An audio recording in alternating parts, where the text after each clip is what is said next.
आपने अक्सर महसूस किया होगा कि जो लोग अच्छे काम करते हैं और हमेशा सबका अच्छा सोचते हैं, वही लोग जीवन में सबसे अधिक परेशान रहते हैं।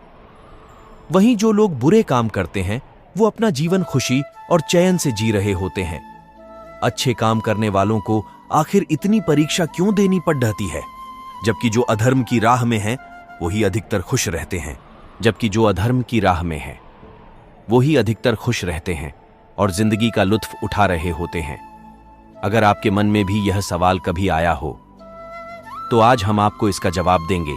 ये जवाब वो है जो भगवत गीता में लिखा है और श्री कृष्ण ने अर्जुन को दिया था। भगवत गीता के अनुसार जब भी अर्जुन के मन में कोई दुविधा उत्पन्न होती थी, तो वो श्री कृष्ण के पास पहुंच जाते थे। एक बार की बात है, अर्जुन श्री कृष्ण के पास जाकर कहते हैं कि वो किसी बात को लेकर परेशान है और इसका जवाब वो श्री कृष्ण से चाहते हैं। श्री कृष्ण ने पूछा, सवाल क्या है?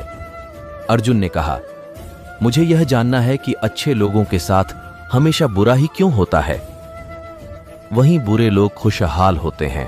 अर्जुन के मुंह से ऐसी बातें सुनकर श्री कृष्ण मुस्कुराए और कहा, मनुष्य जैसा सोचता है और महसूस करता है वैसा कुछ नहीं होता है, बल्कि अज्ञानता की वजह से वो सच्चाई नहीं समझ पाता है। अर्जुन उनकी ये बात समझ नहीं पाए। इसके बाद श्री कृष्ण ने उन्हें समझने के लिए क्या कहा, वो जानते हैं?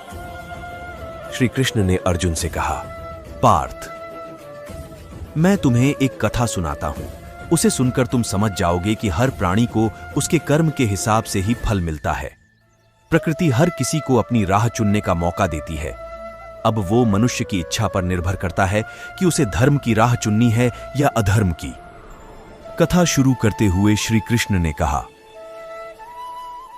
एक नगर में दो पुरुष रहते थे।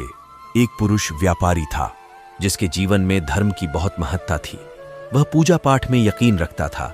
वह हर रोज मंदिर जाता था और दान धर्म भी करता था और हर रोज भगवान की पूजा करता था। बारिश हो रही थी, इस वजह से मंदिर में पुजारी के अलावा कोई नहीं था। यह बात जब दूसरे पुरुष को पता चली, तो उसने सोचा कि यह सही मौका है। मंदिर का धन चुराने का पंडित से नजर बचाकर उसने मंदिर का सारा धन चुरा लिया।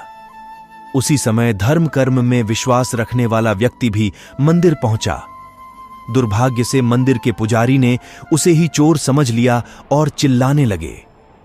वहां लोग एकत्र हो गए और उसे बहुत मारा। किसी तरह वो खुद को बचते बचाते वहां से निकला, तो दुर्भाग्य ने उसका साथ वहां भी नहीं छोड़ा। मंदिर के बाहर वो एक गाड़ी से टकरा गया और घायल हो गया। फिर वो व्यापारी लंगड़ाते हुए घर जाने लगा, तो रास्ते में उसकी मुलाकात उस पुरुष से हुई जिसने मंदिर से धन चुराया था। उसने कहा, आज तो मेरी किस्मत चमक गई, एक साथ इतना सारा धन मिल गया। ये सब देखकर उसे बहुत बुरा लगा और उसने अपने घर से भगवान की सारी तस्वीरें निकाल दी। कुछ सालों बाद दोनों पुरुषों की मृत्यु हो गई। मरने के बाद जब दोनों पुरुष यमराज के पास पहुंचे और भले पुरुष ने दूसरे व्यक्ति को देखा, तो उसे बहुत गुस्सा आया। उसने क्रोधित होकर यमराज से पूछ ही लिया, मैं तो हमेशा अच्छे कर्म करता था, दान में विश्वास रखता था। उसके बदले जीवन भर मुझे अपमान और दर्द ही मिला, और इस व्यक्ति ने हमेशा बुरे कर्म किए, फिर भी इसे नोटों से भरी पोटली। आखिर ऐसा भेदभाव क्यों?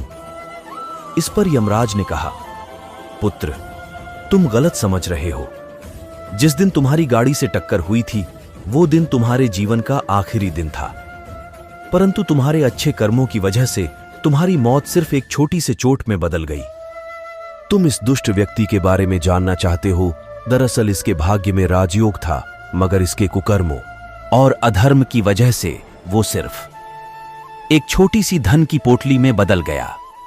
कथा सुनाने के बाद श्री कृष्ण अर्जुन से कहते हैं, क्या अब तुम्हें तुम्हारे सवाल का जवाब मिल गया? ऐसा सोचना कि भगवान तुम्हारे कर्मों को नजरअंदाज कर रहे हैं, यह बिल्कुल भी सत्य नहीं है। भगवान हमें कब क्या किस रूप में दे रहा है, मनुष्य को समझ में नहीं आता है। इसलिए अपने अच्छे कर्मों को बदलना नहीं चाहिए, क्योंकि उसका फल हमें इसी जीवन में मिलता है। इसलिए मनुष्य का फर्ज है कि वो हमेशा अच्छे कर्म करता रहे, क्योंकि श्री कृष्ण ने गीता में भी बताया है कि किसी के द्वारा किया गया कर्म बेकार नहीं जाता है, चाहे वो अच्छा हो या बुरा।